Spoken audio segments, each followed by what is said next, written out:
The things that you have in your head you're supposed to do, to have those conversations and resolve whatever you feel is unresolved. For decades, audiences thought they knew the truth. They saw laughter that felt spontaneous, not rehearsed. They saw chemistry so natural it seemed impossible to fake. They saw a romance that unfolded with ease, glances lingering a moment too long, smiles that carried meaning, silences that felt intimate rather than awkward. To the public, it looked like destiny caught on camera. Interviews reinforced the illusion. Promotional tours leaned into the magic. Magazine covers framed them as proof that love could exist even under the harsh lights of Hollywood.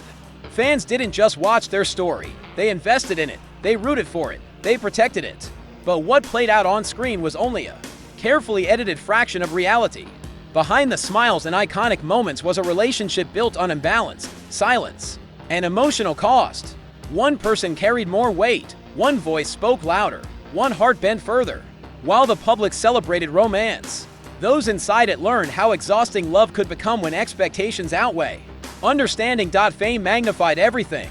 Success left no room for vulnerability. Adoration from millions replaced private reassurance between the people, still learning who they were. The relationship became something to maintain, not something to feel years later. When the cameras were gone and the applause faded, the truth finally surfaced. Not in explosive headlines or tabloid scandals, but in reflections, quiet admissions, pauses in interviews, words chosen carefully, as if revisiting old wounds required permission. This story isn't about a movie, it's about what fame hides behind perfect framing, what love demands when the people are still unfinished, and what happens when connection arrives before either person is ready to protect it. To understand why one of Hollywood's most famous on-screen romances dissolved into decades of silence, we have to start much earlier, before awards, before blockbusters, before either of them knew who they would become. Her early life was divided in ways few could see. On one side, there was Hollywood, bright lights, rehearsed lines, adults applauding potential they barely understood. On the other, there was discipline, instability, and emotional confusion that followed her home once the cameras shut off. The contrast was sharp, disorienting, and formative. From a young age, she learned how quickly security could disappear. Divorce fractured her world early, not with drama, but with absence. Familiar routines dissolved. Promises felt temporary. Love, once assumed, became conditional. She absorbed the lesson quietly. Attachment could vanish without warning. She learned to observe rather than speak, to read moods, to adjust herself to keep peace. Emotions were something to manage internally, not express freely. Vulnerability felt risky. Silence felt safer. Acting became more than a dream. It became survival. In scripts, she found structure. In characters, she found permission to feel. In performance, she discovered control over emotions that otherwise overwhelmed her. On stage and set, pain could be transformed into something admired rather than questioned. Teachers noticed her focus. Directors noticed her intensity. Few noticed the reason behind it, but the wounds followed her forward. They shaped how she loved, cautiously, deeply, sometimes desperately, how she trusted, slowly, with hesitation, and how she measured her own worth through approval, rather than security. By the time opportunity arrived, she wasn't just chasing success. She was chasing safety, stability, proof that if she became indispensable, she would never be left behind again. Fame didn't heal the fractures, it only disguised them. And when love entered her life later, it met a woman still trying to protect the child she once was. Fame arrived quickly, too quickly for someone still learning who she was beneath expectation. Her early roles made her a household name almost overnight. Audiences adored her warmth, her openness, the sense that she felt familiar and safe. But that same affection became a limitation. She was adored, yet underestimated. Celebrated, yet quietly dismissed as someone whose appeal rested on charm rather than craft. Producers loved her innocence. Studios marketed her smile. Publicists packaged her as approachable, uncomplicated, endlessly agreeable. What the industry failed to notice was the discipline behind her performances. The long hours of preparation, the emotional awareness, the hunger to grow beyond what was handed to her. She felt trapped inside a version of herself she didn't recognize. Each role reinforced an image she hadn't chosen, and each success made escape more difficult. Speaking up felt risky. Refusing roles felt ungrateful in an industry that rewards compliance. Lickability became a cage. Behind closed doors, frustration grew. She wanted depth, challenge, characters that carried scars rather than perfection. She wanted roles that demanded pain, not polish, roles that allowed her to explore the parts of herself she had learned to hide. Breaking free meant risking everything she had worked for. So she did what few dared to do. She stepped away. No dramatic announcement, no guarantees waiting on the other side. She trained harder, studied deeper, returned to fundamentals. Acting classes replaced red carpets. Rejection replaced applause. Those years were quiet, lonely, filled with doubt and second guessing. But in that silence, something essential formed. She learned to trust her instincts, to value growth over approval, to accept that respect often arrives after resistance. Those years forged something stronger than popularity. They forged purpose. Then came the role no one expected her to take. It wasn't glamorous. It wasn't safe. It demanded emotional exposure. That left no room for vanity, physical exhaustion that tested endurance, psychological vulnerability that required her to confront parts of herself she had spent years protecting. The script didn't flatter her, it challenged her. It stripped away the safety net she had relied on since childhood. She said yes anyway. Preparation was relentless. She isolated herself from distractions, turning inward instead of outward. Training consumed her days, research consumed her nights. She studied pain not as an idea, but as a lived experience. Every habit she had built to stay comfortable was dismantled. Every instinct to soften edges was resisted. Each day on set felt like a reckoning. There was no hiding behind charm, no safety and familiarity, no reassurance from audience approval. Only truth, raw, uncomfortable, and unfiltered. Scenes left her emotionally drained, sometimes shaken, sometimes silent long after the camera stopped rolling. Crew members noticed the transformation.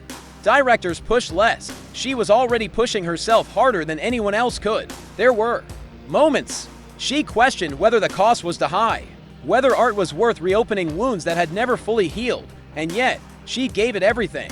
The performance stunned audiences and critics alike. It didn't ask for sympathy.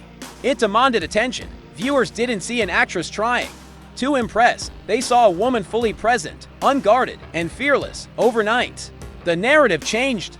The industry no longer spoke about her potential. They spoke about her power.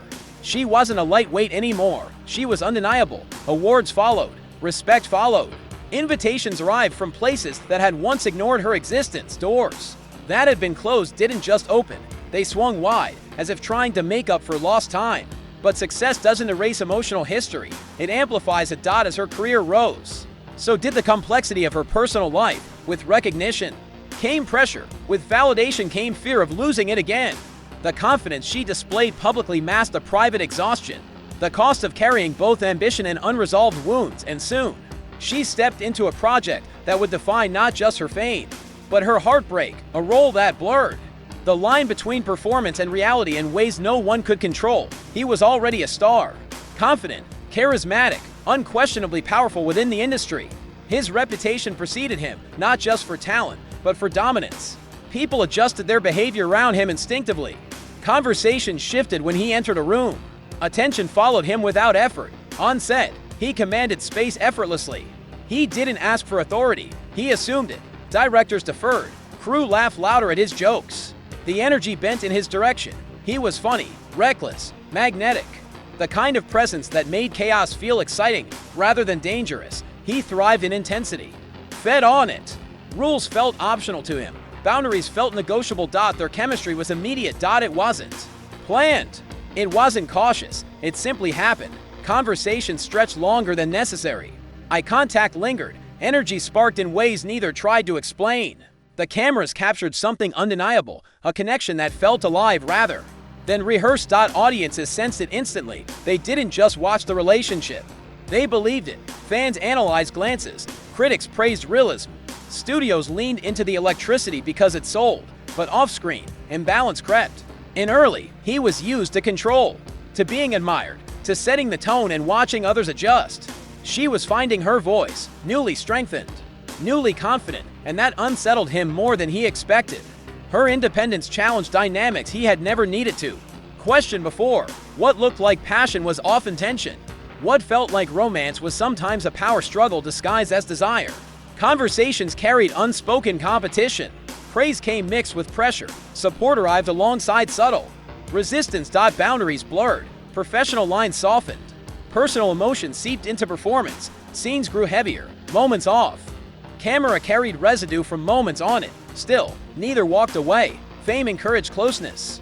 Public attention rewarded intensity. The industry romanticized friction as chemistry, mistaking volatility for depth. And somewhere between scripts and spotlights, attraction tangled with ambition, vulnerability, and ego. What began as chemistry slowly became something far more complicated. A connection neither fully understood, yet neither could escape. Their relationship intensified under the spotlight, where nothing was allowed to remain private for long. Every appearance became commentary, every interaction was analyzed. Success magnified everything: affection, insecurity, resentment, until even small moments carried weight. As her recognition grew, his comfort quietly shrank. What once felt like partnership began to feel like competition. Praise for her work echoed louder than reassurance between them. Subtle comments began to cut deeper. Compliments arrived with conditions. Concern slipped into correction. Control disguised itself as care, offered gently enough to seem reasonable, often enough to feel suffocating. She tried to help him, to steady him when attention shifted away from where he was used to standing. She protected his image, softened his edges in public, absorbed tension in private. Even when signs appeared that something wasn't right, she believed patience might be enough. But love cannot fix someone who doesn't want to change. What the public saw as a glamorous romance was, in reality, emotionally exhausting. The effort required to maintain harmony drained her more than any demanding role ever had. She began to weigh her words, to anticipate reactions, to carry responsibility for moods that weren't hers to manage. Eventually, silence replaced laughter. Conversation shortened, distance grew without argument, and when the relationship ended, it didn't explode, it vanished. No dramatic closure, no public reckoning. Just two people quietly stepping away, leaving unfinished sentences behind. She soared. Free from emotional turbulence, her work deepened. Projects grew bolder, characters became more complex. Performances carried confidence rooted not in approval, but in self-trust. Awards followed, not because she was likable, but because she was exceptional. Each role strengthened her independence. Each success reinforced the decision she had once questioned. She no longer needed to explain her choices. Her presence spoke for itself. Meanwhile, regret began to surface elsewhere years later. In interviews and reflections, he would admit what he lost. He spoke of timing, of immaturity, of not understanding the weight of what he had been given. But timing matters, and regret spoken to late changes nothing. They never reconciled. They never rebuilt. They never even truly revisited what had been. 30 years passed without real conversation. No attempts at closure. No reopening of old doors. Silence hardened into permanence. Not out of bitterness, but acceptance. Some chapters are not meant to be revised. Away from Hollywood, her greatest role emerged. Being a mother. Motherhood grounded her in ways fame never could. It challenged her patience, tested her strength, forced clarity where ambition once blurred priorities. Her children didn't care about awards or reputation. They needed presence, honesty, protection. Through them, she rediscovered identity beyond performance. Love no longer required negotiation. It demanded consistency, responsibility, courage when one of them needed her voice. She didn't hesitate. She stepped into advocacy not as a celebrity, but as a parent. She transformed personal love into public action, using her platform not for applause, but for safety, awareness, and change. The attention she once avoided became a tool she wielded carefully and deliberately. Speaking up came at a cost. Criticism followed. Misunderstanding followed. But silence was no longer an option she could accept. For the first time, she wasn't performing courage. She wasn't preparing for a role. She wasn't waiting for permission. She was living it. As years passed, nostalgia softened public memory. Time blurred edges. Fans revisited old scenes with affection, remembering only the chemistry, the charm, the moments that felt timeless. The story was retold in lighter tones as a beautiful chapter, a romantic what-if, a love frozen safely in the past, but she refused to rewrite her truth. When asked about those years, she didn't dramatize them, and she didn't diminish them either. Her answers were measured, thoughtful, and deliberate, not cruel, not defensive, simply clear. She understood that memory and reality are not the same thing, and that honoring one does not require betraying the other. Not everything that looks magical feels that way from the inside. Her reflections weren't meant to shock audiences or dismantle beloved myths. They were meant to release what had been carried quietly for too long. Speaking honestly was not an act of revenge, it was an act of self-respect. By naming the imbalance, the exhaustion, The emotional cost she reclaimed. Moments that had once been defined by silence, there was power in her restraint. She did not assign blame recklessly. She did not sensationalize pain. She acknowledged complexity, that love can be real and still harmful. That chemistry can coexist with inequality. That admiration does not guarantee safety. In telling her story on her own terms, she changed the narrative without rewriting history. She allowed space for nuance where the public had preferred simplicity, and in doing so, she gave others permission to question the stories they had been told about love, about fame, about endurance. This wasn't closure for the audience. It was closure for herself, and with that honesty came freedom. The kind that arrives only when illusion is no longer necessary. Today, her legacy is larger than any single role she ever played. It lives in the body of work she built with intention, rather than compromise, in the performances that grew deeper as she did, in the quiet authority she now carries, not borrowed from fame, but earned through experience. Her story is not defined by a romance, no matter how iconic it once seemed. It is defined by resilience, the ability to move forward without erasing the past, by boundaries, learned through cost, upheld through clarity, and by the decision to choose self-respect over illusion, even when illusion was easier to sell. The romance people loved didn't last. It wasn't meant to. What endured was something far more meaningful, a woman who learned to trust her own voice, who refused to stay small for comfort, who walked away when staying would have meant losing herself. She survived fame without becoming owned by it. She survived love without letting it define her worth. She survived silence and then chose to speak, and that is what remains after. The applause fades. Not the myth, not the fantasy, not the carefully edited version, but the truth of a woman who outgrew the story the world tried to assign her, and wrote her own instead. And that, more than any movie, more than any award, is the real story